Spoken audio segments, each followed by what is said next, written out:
በራያ አላማጣ ግንባር ሊፈነዳ ከጫፍ የደረሰው ወታደራዊ ፍጥጫን በተመለከተ በጻድቃኔ ማርያም ገዳም ያጋጠመው የመሬት መንሸራተት አደጋና ያስከተለው ጉዳት፣ የኤርትራ አዲስ ወታደራዊ ምልመላና የምታደርጋቸው የጦርነት ዝግጅት፣ በማንኛውም ሰዓት ጦርነት ሊፈነዳ ይችላል በሚል ከፍተኛ ስጋት የራያ አላማጣና አካባቢው ነዋሪዎች ከተማዋንና ሀብት ንብረታቸውን ጥለው በጅምላ ወደ ቆቦ እየተሰደዱ ነው። የባንክ ካዝናዎች ባዶ በመቅረታቸው የራሳቸውን ገንዘብ ለማግኘት 10 በመቶ ኮሚሽን እስከ መክፈል የተገደዱ ነዋሪዎች በምሽት ከሚፈጸም አሰቃቂ የቤት ለቤት ዘረፋ ጋር ተዳምሮ የዕለት ተዕለት ኑሯቸውን እጅግ አስፈሪ አድርጎባቸዋል። የህወሓት መካናይዝድ ጦር በጨርጨር ቢሶበር እና በዋጃ መስመሮች በከፍተኛ ቁጥር የሰፈረ ሲሆን ቀጣዩ ጦርነት አውድማ ራያ ሊሆን መቃረቡ መረጃዎች እያመለከቱ ነው። ዛሬ በራያ አላማጣ ግንባር ያለው እጅግ አሳሳቢ ወታደራዊ ፍጥጫ፣ የነዋሪዎች መፈናቀል፣ የደረሰው የኢኮኖሚ ቀውስና ከስፍራው ያገኘናቸው ዝርዝር መረጃዎችን እናስደምጣቸዋለን።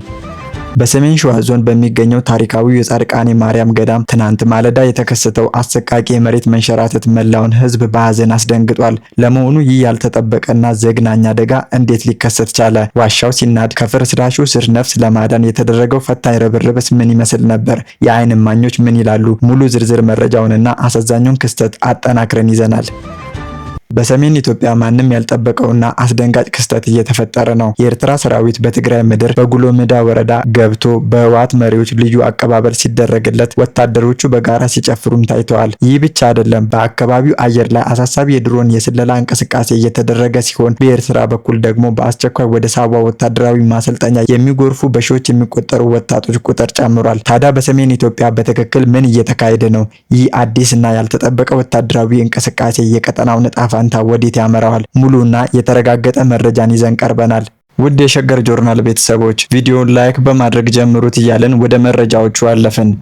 በሰሜን ኢትዮጵያ በራያ አላማጣና አካባቢው ያለው የጸጥታ ሁኔታ አሳሳቢ ደረጃ ላይ መድረሱንና ከፍተኛ ወታደራዊ ፍጥጫ መኖሩን የአካባቢው ነዋሪዎችና የተለያዩ የመረጃ ምንጮች እያመለከቱ ይገኛሉ። ከትናንት በፊት በኢትዮጵያና በሱዳን አዋሳኝ ሸረሪና አካባቢ በፌዴራል መንግስት የጸጥታ ኃይሎችና በህወሓት ታጣቂዎች መካከል ተከስቶ የነበረው ግጭት አንጻራዊ መረጋጋት ያሳየ ቢመስልም በአንጻሩ በራያ አላማጣ ግንባር በኩል ግን ወታደራዊ ዝግጅቱና ውጥረቱ ወደ ከፍተኛ ደረጃ ተሸጋግሯል። ይህንኑ ተከትሎ በአካባቢው የሚገኙ ነዋሪዎች ለከፋ ማህበራዊና ኢኮኖሚያዊ ቀውስ መጋለጣቸውን ተናግረዋል። ስማቸው እንዳይጠቀስ የፈለጉ የአላማጣ ከተማና አካባቢው ነዋሪዎች ለሚዲያ አካላት በሰጡት መረጃ መሰረት በአሁኑ ወቅት የህወሓት ሰራዊት በራያ ግንባር በተለይም በጨርጨር በቢሶበርና በሌሎችም አጎራባች አካባቢዎች በከፍተኛ ቁጥር ተሰማርቶ ይገኛል። ታጣቂዎቹ ለጦርነት ዝግጁ እንዲሆኑ ጥብቅ መመሪያ እንደወረደላቸው የሚገልጹ እኚህ ምንጮች በአሁኑ ሰዓት ዋነኛ የኃይል ክምችትና ዝግጅት እየተደረገባቸው የሚገኙ አካባቢዎች በጨርጨርና ቢሶበር አቅጣጫ መሆናቸውንም አስረድተዋል። ከዚህ በተጨማሪ በቡርታ መርፌ አካባቢ ከዋጃ ቆቦ በጃረሮታ ጀምሮ በዳንያ ለኮ ሰሌን ውሃ እንዲሁም ጥሙጋ ላይ ያለው ሰፊ አካባቢ ያካተተ ከባድ ወታደራዊ ዝግጅት እየተደረገ ይገኛል። ታጣቂዎቹ የዋጃ መስመር በመከተል የራሳቸውን ጦር ያዘጋጁ ሲሆን የመካናይዝድ የጦር መሳሪያዎችን በማንቀሳቀስ ስትራቴጂካዊ ቦታዎችን የመያዝ ስራ በስፋት እየተሰራ መሆኑም ተዘግቧል። አሁን ባለው ተጨባጭ ወታደራዊ ዝግጅትና የኃይል እንቅስቃሴ ጦርነቱ በማንኛውም ሰዓትና ጊዜ ሊፈነዳ ይችላል የሚል ከፍተኛ ስጋት በነዋሪዎች ዘንድ ተፈጥሯል። ይህ በራያ አላማጣና አካባቢው የተፈጠረው ከፍተኛ ወታደራዊ ስምሪትና የጦርነት ስጋት ማየል ነዋሪዎችን ለከፋ መፈናቀልና እንግልት ዳርጓቸዋል። የጦርነቱ መፈንዳት ስጋት በመሸሽ በርካታ ቁጥር ያላቸው የአካባቢው ነዋሪዎች ህይወታቸውን ለማትረፍና ደህንነታቸውን ለመጠበቅ ሲሉ ንብረታቸውን ጥለው ወደ ቆቦ ከተማ በከፍተኛ ፍጥነት እየተሰደዱ ይገኛሉ። ወደ ቆቦ የሚደረገው ይህ የጅምላ ስደት አሁንም ተጠናክሮ የቀጠለ ሲሆን በአላማጣ ከተማ ውስጥ የቀሩት ጥቂት ነዋሪዎች ደግሞ በከፍተኛ ፍርሃትና ውጥረት ውስጥ ውለው ማደር ጀምረዋል። በከተማዋ በተለይም በምሽት መንቀሳቀስ እጅግ አደገኛ ከመሆኑም በላይ ይህንኑ የጸጥታ ክፍተትና መደፍረስ ተከትሎ ቤት ለቤት የሚደረግ ዝርፊያ በከፍተኛ ሁኔታ መስፋፋቱን የዓይን እማኞች በምሬት ይገልጻሉ።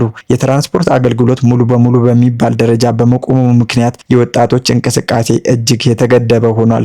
ጦርነቱ በተጀመረ ቁጥር የመጀመሪያው ገፈት ቀማሽ የሆነው የራያ ማህበረሰብ ከዚህ አሰቃቂ የጦርነት አዙሪት ወጥቶ ሰላሙንና ነጻነቱን አጥብቆ እንደሚሻ እየተማጸነ ይገኛል። ከጸጥታ መደፍረስና ከመፈናቀል በተጓዳኝ በአካባቢው ያለው ኢኮኖሚያዊ እንቅስቃሴ ክፉኛ ተመቷል። የንግድና የትራንስፖርት እንቅስቃሴ መቆሙን ተከትሎ የባንክ አገልግሎት ላይ ከፍተኛ ተጽዕኖ አሳርፏል። በከተማዋ የሚገኙ ባንኮች አጣዳፊ የጥሬ ገንዘብ እጥረት ገጥሟቸዋል። የጀርመን ድምጽ ራዲዮ ባወጣው ዘገባ መሰረት ደንበኞች ከባንክ ሂሳባቸው ከ2000 የኢትዮጵያ ብር በላይ ማውጣት የማይችሉበት አስገዳጅና አስቸጋሪ ሁኔታ ተፈጥሯል።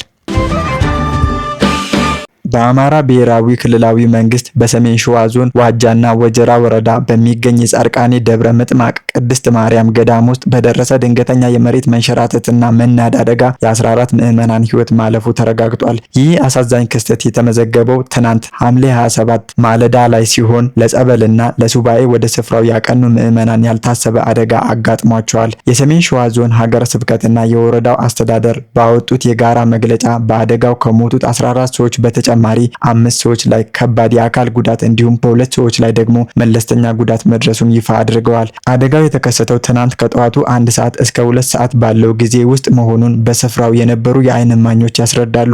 ሰላም ለኪ ዋሻ በመባል በሚታወቀውና በተለይም የሱባኤተኞች ማረፊያ በነበረው ዋሻ አካባቢ ከክረምቱ ዝናብና ከመብረቅ ድምጽ ጋር ተያይዞ ከዚህ ቀደም ተሰንጥቀው የነበሩ ግዙፍ አለቶች በድንገት ተገንጥለው በመውደቃቸው አደጋው ተከስቷል። አቶ ዘላለም አሰፋ የተባሉ የዓይን እማኝ በሰጡት ቃል የተፈጠረው የቋጥኝ ናዳ መጠን እጅግ ከፍተኛ ከመሆኑ የተነሳ አስከሬኖችን ለማውጣት አደጋች ሁኔታ ፈጥሮ እንደነበረ ገልጸዋል። አባ አራጌ የተባሉ የገዳሙ ነዋሪ በበኩላቸው በወቅቱ ከፍተኛ ዝናብ ባይኖሩም ዋሻው አስቀድሞ ጥንካሬ ያጣና አቅም የሌለው በመሆኑ ለድንገተኛ አደጋው መጋለጡን አስረድተዋል። የመሬት መንሸራተቱ መከሰቱን ተከትሎ አፋጣኝ የነፍስ አድን ስራዎች በስፋት ተጀምረዋል። የገዳሙ አገልጋዮች፣ በስፍራው የነበሩ ጸበልተኞች፣ የአካባቢው ነዋሪዎች፣ የፖሊስና የሚሊሻ አባላት እንዲሁም የመከላከያ ሰራዊት በጋራ በመቀናጀት አስከሬኖችን ከፍርስራሽ ስር የማውጣት ስራ እያከናወኑ ይገኛሉ። በተጨማሪም የሕክምና ባለሙያዎች በፍጥነት ወደ ስፍራው በመድረስ ጉዳት ለደረሰባቸው ወገኖች የመጀመሪያ ደረጃ የሕክምና እርዳታ እንዲያገኙ በማድረግ ከፍተኛ ጥረት አድርገዋል። የወረዳው ዋና አስተዳዳሪን ጨምሮ ሌሎች የጸጥታ አመራሮች በአፋጣኝ በቦታው ላይ በመገኘት የነፍስ አድን ስራውን በተሳካ ሁኔታ አስተባብረዋል። ማህበረሰቡም ያሳየው ትብብር ከፍተኛ እንደነበረም ተገልጿል። በዚህ አሰቃቂ አደጋ የሰሜን ሸዋ ዞን ሀገረ ስብከት የተሰማውን ጥልቅ ሐዘንም ገልጿል። የሀገረ ስብከቱ ስራ አስኪያጅ መጋቢ ሐዲስ ነቃ ጥበብ አባቡ አደጋው ከክረምቱ ተፈጥሯዊ ሁኔታ ጋር የተያያዘ መሆኑን አብራርተዋል። አደጋውን ተከትሎ የሰሜን ሸዋ ሀገረ ስብከት ሊቀ ጳጳስ ብፁዕ አቡነ ቀለምንጦስ በቦታው ተገኝተዋል። ብፁዕነታቸው ሕይወታቸውን ላጡ 14 ምዕመናን የጸሎት ፍትሐት ስነ ስርዓት እንዲፈጸም ያደረጉ ሲሆን በሐዘን ላይ ለሚገኙ የሟች ቤተሰቦች እንዲሁም ለመላው ሕዝብ የመጽናኛ ትምህርተ ወንጌልና አባታዊ መልእክታቸውን አስተላልፈዋል። ብፁዕነታቸው በተገኙበት የሟቾች ስርዓተ ቀብርም ተፈጽሟል። የገዳሙ አስተዳዳሪ መልአከ ሰላም አባ ወልደ ጊዮርጊስ እንዳሉት የዘርፉ ባለሙያዎች ወደ ስፍራው አምርተው አካባቢውን ከአደጋ ነፃ የማድረግ ስራ እየሰሩ ይገኛሉ ብለዋል። የዞኑ አደጋ መከላከልና ምግብ ዋስትና መምሪያ የተሟላ መረጃ ለመሰብሰብና የጉዳት መጠኑን በውል ለመገምገም የተቀናጀ የምርመራ ቡድን ወደ ቦታው ማሰማራቱንም አስታውቋል። ቡድኑ ሲመለስ ዝርዝር መረጃዎች ለህዝብ ይፋ እንደሚደረጉም አመላክቷል።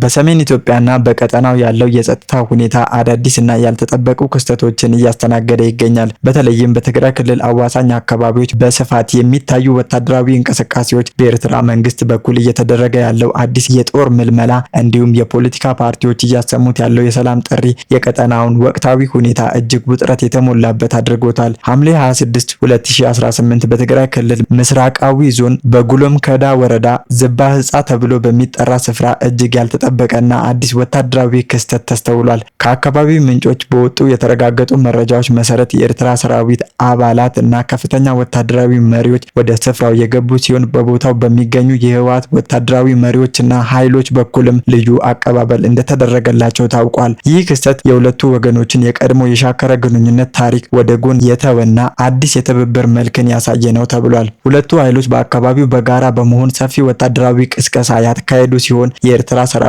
አባላትም በይፋ ሲጨፍሩና ደስታቸውን ሲገልጹ ታይተዋል። ከዚህ ወታደራዊ እንቅስቃሴና ያልተጠበቀ ትዕይንት ጎን ለጎን ደግሞ በስፍራው ከፍተኛ የሆነ የድሮን የስለላ እንቅስቃሴዎች እየተካሄዱ መሆናቸውን የአካባቢው ነዋሪዎችና ምንጮች አረጋግጠዋል። ይህ የስለላ እንቅስቃሴም አካባቢውን ከፍተኛ ጥበቃ እየተደረገለት መሆኑንና በቀጠናው አዲስ ወታደራዊ ስልቶች እየተነደፉ ሊሆኑ እንደሚችል አመላካች ሆኗል። ከዚህ ወታደራዊ እንቅስቃሴ ጋራ በቀጥታ በተያያዘ መልኩ የኤርትራ መንግስት ብሔራዊ የወታደራዊ አገልግሎት ግዴታቸውን እንዲወጡ የመለመላቸውን በልዩ ልዩ የሀገሪቱ ክፍሎች የሚገኙ በሺዎች የሚቆጠሩ ወጣቶች ወደ ታዋቂው የሳዋ ወታደራዊ ማሰልጠኛ በብዛት እየላከ ይገኛል። በኤርትራ ሀገራዊ ሕግ መሰረት ማንኛውም እድሜው ከ18 እስከ 40 ዓመት ያለ ዜጋ የግዴታ ወታደራዊ ስልጠና ወስዶ ሀገሩን በወታደራዊ መስክ ማገልገል እንዳለበት በግልጽ ይደነግጋል። በአሁኑ ወቅት በአስቸኳይ እየተካሄደ ያለው ይህ ሰፊ የወጣቶች ምልመላና ወደ ማሰልጠኛ ካምፕ የማጓጓዝ ሂደት ሀገሪቱ ለተጨማሪ አዲስ ወታደራዊ ተልዕኮ